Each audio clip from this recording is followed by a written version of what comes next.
Good morning, 7th class. Today we will start our chapter number 3, energy. तो energy क्या है उससे पहले हम फोर्स की बात करेंगे। जैसे मान लो कोई भी चीज़ रेस्ट में है तो हमें उसे मूव करवाना है तो हम फोर्स लगाते हैं। जब कोई मूव कर रही है तो उसे रेस्ट में लाना है तो हम फोर्स लगाते हैं, है ना। तो अब क्या है, जब भी हम किसी चीज़ का मोशन को चेंज करते हैं तो हम लगाते हैं फोर्स लगाते हैं। तो हमें कुछ काम करना पड़ता है ना, किसी भी चीज़ पे फोर्स लगाना है तो हमें काम करना पड़ेगा।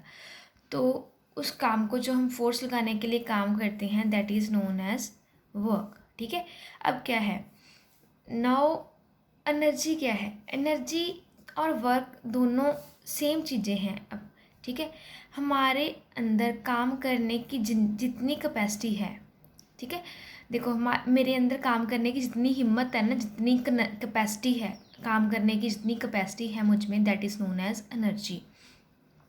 Energy is defined as capacity of doing work. काम करने की कितनी कैपेसिटी है किसी पर्सन में that is known as his energy. ठीक है, एनर्जी के बारे में ही इस चैप्टर में हम पढ़ेंगे और इसके चैप्टर में हम laws of conservation of energies पढ़ेंगे। ठीक है, ये बाद में मतलब जब टॉपिक पढ़ेंगे तो फिर एक्सप्लेन करेंगे। फर्स्ट पैराग्राफ में आपको सिर्फ याद रखना है कि आप इस चीज़ पे फोर्स लगाते हो तो आप काम करते हो, तो आपके काम करने की capacity of doing work is known as energy, definition करनी है। ओके, नेक्स्ट पैराग्राफ पे आ जाओ बच्चे। In this paragraph there is explanation of energy. Energy क्या है, देखो हाँ, जब भी हम खाना खाते हैं तो खाना खाने से हमें एनर्जी मिलती है। ठीक है, तो ये एनर्जी फिर हम काम में यूज़ करते हैं। ठीक है, तो एनर्जी और काम दोनों में रिलेशन आ गया ना। तो खाना खाने से हमारे शरीर में फिज़िकल एनर्जी आती है, फिज़िकल एनर्जी की हेल्प से हम सारे अपने लाइफ के काम करते हैं। तो energy of a person is his capacity to do work. ये तो सेम डेफिनेशन जो ऊपर लिखी है वही आ गई। ठीक है, अब एग्जाम्पल्स पढ़ते हैं थोड़ी सी। To understand the concept of energy still better, let's us consider few examples. A car running on a highway possesses energy as it is doing work. जैसे कार है वो हाईवे पे जा रही है गाड़ी, ठीक है, सड़क पे जा रही है, उसके अंदर एनर्जी होती है। वो कैसी होती, पहले तो एनर्जी होती है ना, कैसे आती है, उसमें जो होता है क्या ना, इंजन है, इंजन ना उसका ना वर्क करता है। तो जो गाड़ी में एनर्जी आती है, कौन सी एनर्जी आती है गाड़ी में, काइनेटिक एनर्जी, जिसके कारण वो मूव करती है। ठीक है, next is when a boy kicks a football and a football moves in the direction of force, the boy is doing work, दस द बॉय पोसेस एनर्जी। देखो अब क्या है कि जब भी कोई बॉल पड़ी है, बॉल को कोई भी पर्सन किक मारता है, प्लेयर किक मारता है तो बॉल मूव करने लग जाती है। किक मारा है तो फोर्स लगाया है ना, किक मारा, फोर्स लगाया, तो इस फोर्स को लगाने के लिए एनर्जी भी थी ना, एनर्जी थी तभी तो किक मारी ना। तो ये क्या है, लड़के में कुछ एनर्जी थी, कौन सी एनर्जी, फिजिकल एनर्जी, उसके भी शारीरिक एनर्जी थी जिससे उसने बॉल को किक लगाई। Third is the weight wrestler raises are heavy load. एक वेट लिफ्टर है, वेट लिफ्टर जो होता है, जो भारी वो नहीं उठाता, वेट उठाता है, ठीक है, उसमें देखो इतना भारी वेट उठा लेता है। तो वो कैसे उठाता है, क्योंकि उसमें एनर्जी होती है, एनर्जी के कारण वो ग्रेविटी के अगेंस्ट काम करता है और वो वेट लिफ्टर को उठा लेता है। ठीक है, these are few examples of energy and work. Next is children is playing. अच्छा, बच्चे खेल रहे हैं तो बच्चे खेलते हैं, तो खेलना भी तो एक टाइप ऑफ वर्क ही है, तो इससे में भी क्या, बच्चों में क्या होती है, एनर्जी होती है। जैसे हम योगा करते हैं, जैसे फिजिकल एक्टिविटीज़ करते हैं, वो सारे काम ही तो हैं और उन कामों के लिए हमारे पास एनर्जी होती है। ठीक है, from the above example it is clear that any object which is capable of doing work possess energy. ठीक है, एक तो एनर्जी हो गया कैपेसिटी टू डू वर्क। ठीक है, दूसरा क्या है, किसी भी कोई भी चीज़ जो काम करने के कैपेबल है, उसमें काम करने के समर्थ है, तो उसमें एनर्जी होगी ही होगी। ठीक है, next is work energy relationship. Work energy relationship क्या है, वर्क एनर्जी रिलेशनशिप ये है कि किसी पर्सन में जितनी भी एनर्जी है उसमें वो उतना ही ज़्यादा वर्क कर सकता है। किसी भी चीज़ पे जितना ज़्यादा वर्क किया जाएगा उतनी ही ज़्यादा एनर्जी होएगी। मतलब दोनों जो है वो एक दूसरे के साथ डिपेंड है, ये ज़्यादा होगा तो ये ज़्यादा है, ये ज़्यादा होगा तो ये ज़्यादा होगा। ठीक है, मतलब दोनों में सीधा सा रिलेशन है, एक चीज़ बढ़ेगी तो दूसरी चीज़ अपने आप बढ़ेगी। ठीक है, read this paragraph by yourself. तो मैं इसमें जो मेन पॉइंट है वो बता देती हूँ। If a object does work then its energy decreases. मान लो कोई भी ऑब्जेक्ट काम कर रहा है, मान लो मैं सारा दिन काम करती हूँ तो मेरी एनर्जी लग जाती है तो मैं थक जाती हूँ ना। ठीक है, तो क्या है कि कोई भी ऑब्जेक्ट जब काम करता है तो उसकी एनर्जी धीरे धीरे कम हो जाती है। ठीक है, if work is being done on the object, अगर काम किसी ऑब्जेक्ट के ऊपर किया गया है।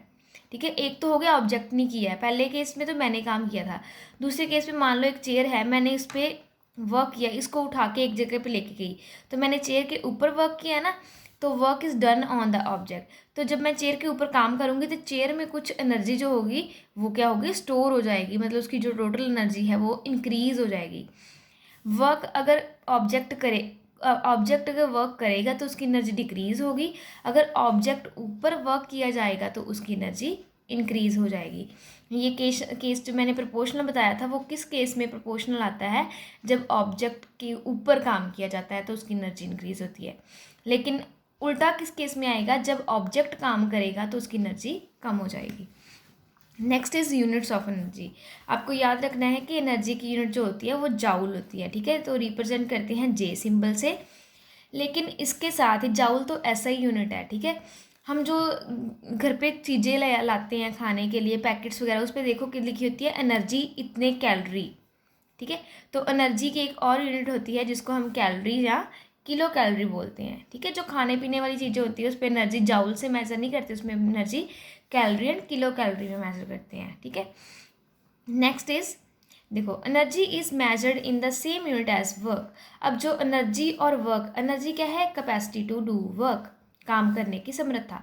तो दोनों की जो एनर्जी की यूनिट और वर्क की यूनिट है, दोनों ही यूनिट्स क्या है, जाउल, और दोनों की यूनिट्स ही सेम है। ठीक है, एनर्जी ऑफ ऑब्जेक्ट, अब देखो एनर्जी क्या है, capacity to do work.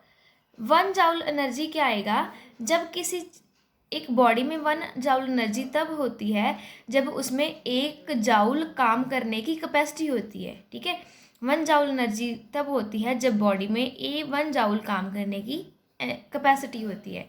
N object is said to be 1 joule if it has capacity of 1 joule of the work. उसमें 1 जाउल वर्क करने की हिम्मत है तो उसमें एनर्जी कितनी होगी, 1 जाउल। ठीक है, next is calorie and kilo calorie. 2 units पढ़ी थी ना हमने, जाउल की तो पढ़ ली, calorie and kilo calorie. Calorie and kilo calorie क्या है, कैलोरी क्या होता है, कैलोरी क्या है कि कैलोरी कितनी एनर्जी मुझे चाहिए। मान लो मैंने एक बकेट ले ली, उसमें 1 ग्राम पानी ले लिया, 1 ग्राम। ठीक है, और पानी का टेम्परेचर 29 डिग्री सेल्सियस है। ठीक है, 1 ग्राम है वाटर, उसका टेम्परेचर है कुछ, अब मैंने इसको हीट दी है। ठीक है, heat is a form of energy, heat energy ही है एक।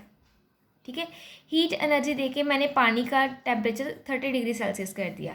ठीक है, तो मैंने जितनी हीट प्रोवाइड की है 1 ग्राम वाटर के ऊपर, उसका टेम्परेचर 1 डिग्री इंक्रीज करने के लिए, तो उतनी एनर्जी को क्या बोलेंगे, 1 कैलोरी। ठीक है, the amount of energy required to raise the temperature of 1 gram of water by 1 degree celsius. 1 degree बढ़ाया ना मैंने, तो उसके लिए मुझे जितनी एनर्जी चाहिए that is known as calorie. Kilo calorie case में क्या है, किलो कैलोरी क्या होती है, 1 किलोग्राम वाटर लेना है, जहाँ पे हमने ग्राम लिया था वहाँ पे किलोग्राम लेना है। तो किलो कैलोरी क्या होगी, the amount of energy required to raise the temperature of water of 1 kilogram of water by 1 degree celsius. Calorie में 1 ग्राम वाटर का टेम्परेचर रेज किया है एंड इसमें 1 किलोग्राम टेम्परेचर का रेज किया है। कैलोरी का जो बच्चे रिलेशन होता है जाउल के साथ वो होता है 1 calorie is equal to 4.186 joule, जिसको आप अप्रॉक्सीमेटली 4.2 जाउल भी लिख सकते हो। ठीक है, तो अब क्या है, 1 किलो कैलोरी क्या होती है, 1000 कैलोरीज, इसको 1000 से मल्टीप्लाई करो तो सीधा ही 1486 जाउल आ गया। ठीक है, आप ये रिलेशन याद रखो, ये तो आप खुद कर ही लोगे। ठीक है, ये वैल्यू याद रख लो एंड अप्रॉक्सीमेटली तो आप कर ही लोगे। ठीक है, तो अब जाउल की डेफिनेशन क्या ये है, कैलोरी एंड किलो कैलोरी की डेफिनेशन ये रही है। एंड बच्चे you have to read this page at your home as well, 41 and 42 read करो page. This chapter is important, तो आपको अच्छे से करना है।